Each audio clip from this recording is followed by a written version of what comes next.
রথযাত্রার দিন খুঁটি পুজোর মধ্য দিয়ে প্রাক হীরক জয়ন্তী বর্ষের থিম ভাবনা প্রকাশ করল গ্রামীণ হাওড়া শ্যামপুরের বাজরি ফুটবল মাঠ দুর্গাপূজা সমিতি। 2022 সালে 57তম বর্ষে স্বপ্নপুরীর দেশ তৈরি করে গ্রামীণ হাওড়া জুড়ে শোরগোল ফেলে দিয়েছিল এই দুর্গাপুজো কমিটি। সে বছর ভার্চুয়ালভাবে এই পুজো মণ্ডপের শুভ উদ্বোধন করেছিলেন রাজ্যের মুখ্যমন্ত্রী মমতা বন্দ্যোপাধ্যায়। কিন্তু গত বছর স্বর্ণশিল্পে মন্দার কারণে তাল কেটেছিল ছন্দে।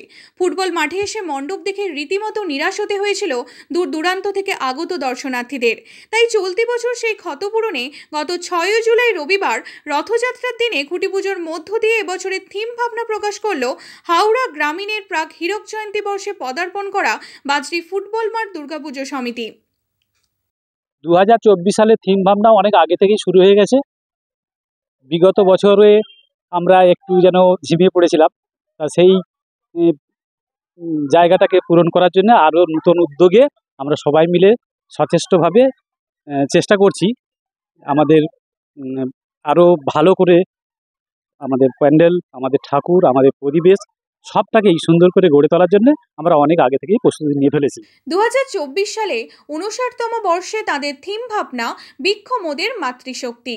সৃষ্টির আদি অনন্তকাল থেকে মানুষের সাথে উদ্ভিদকুলের নিবিড় সম্পর্ক। খাদ্য, বস্ত্র, বাসস্থান ছাড়াও যে অক্সিজেন ছাড়া পৃথিবীতে প্রাণ সঞ্চার হতো না, সেই প্রাকৃতিক অক্সিজেন যোগানের একমাত্র খনি বা উৎস হলো এই গাছ। গাছ আমাদের ফল দেয়, ফুল দেয়, ছায়া দেয়, বিশুদ্ধ বাতাস দেয়। গাছের আকর্ষণে বাড়ে মেঘের ঘনঘটা, আসে বৃষ্টি। এছাড়াও প্রাচীন চিকিৎসা পদ্ধতি আয়ুর্বেদ শাস্ত্রে গাছগাছালিদের ভূমিকা আমাদের প্রায় সবারই জানা। এই সমস্ত কারণেই ভারতীয় উপমহাদেশে গাছকে মা রূপে পুজো করা হয়। কিন্তু পৃথিবীর শ্রেষ্ঠ প্রাণী হওয়া সত্ত্বেও ব্যক্তিগত স্বার্থ চরিতার্থ করতে বর্তমানে মানুষ তার কৃত্রিম বুদ্ধিমত্তাকে কাজে লাগিয়ে অরণ্য ধ্বংস করে কংক্রিটের জঙ্গল তৈরি করতে মরিয়া।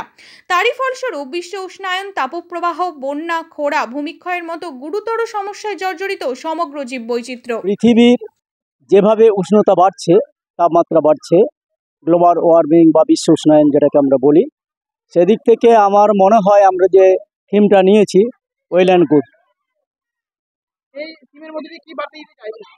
এই থিমের মধ্যে দিয়ে আমরা পৃথিবীর মানুষকে জানাতে চাইছি যে সবাই আপনারা বৃক্ষরোপণ করুন, আর বৃক্ষরোপণ করলেই আমরা একমাত্র আমাদের প্রশান্তি, শান্তি, দগ্ধ তাপপ্রবাহের এই পৃথিবী থেকে আমরা মুক্তি পেতে পারি। আর এই সমস্ত সমস্যার হাত থেকে সমগ্র প্রাণীকুলকে রক্ষা করতে পারে একমাত্র উদ্ভিদই।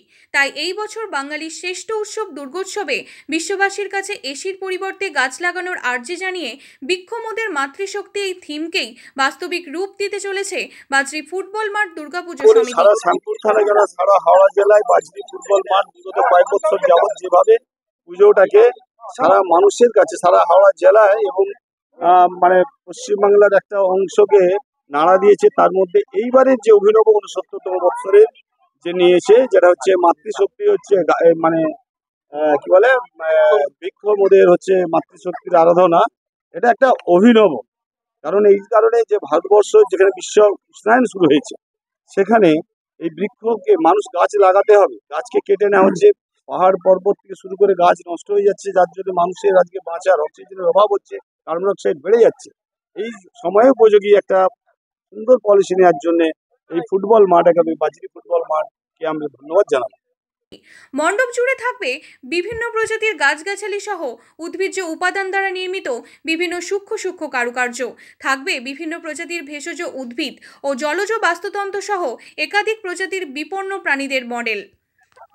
শুধু মণ্ডপের ভেতরে শুধু গাছগাছালাই নয়, এর মধ্যে নানা প্রজাতির গাছও থাকবে, যেমন গাছের সাথে যেমন বন্যপ্রাণী, মানে সমন্বয়, যেটা আমাদের ফ্যামিলির মধ্যে যেমন মা বাবার সন্তান থাকে, তেমনই একটা অরণ্যের মধ্যে যে সমস্ত জিনিসগুলো থাকে, বন্যপ্রাণী, পাখি, এমনকি মাছ, মানে 200 স্কোয়ার ফিটের মতো ভেতরে আমাদের একটা ঝিল টাইপের হচ্ছে, যেখানে মাছ এবং হাঁস যাবতীয় পশু পাখি এগুলো থাকবে।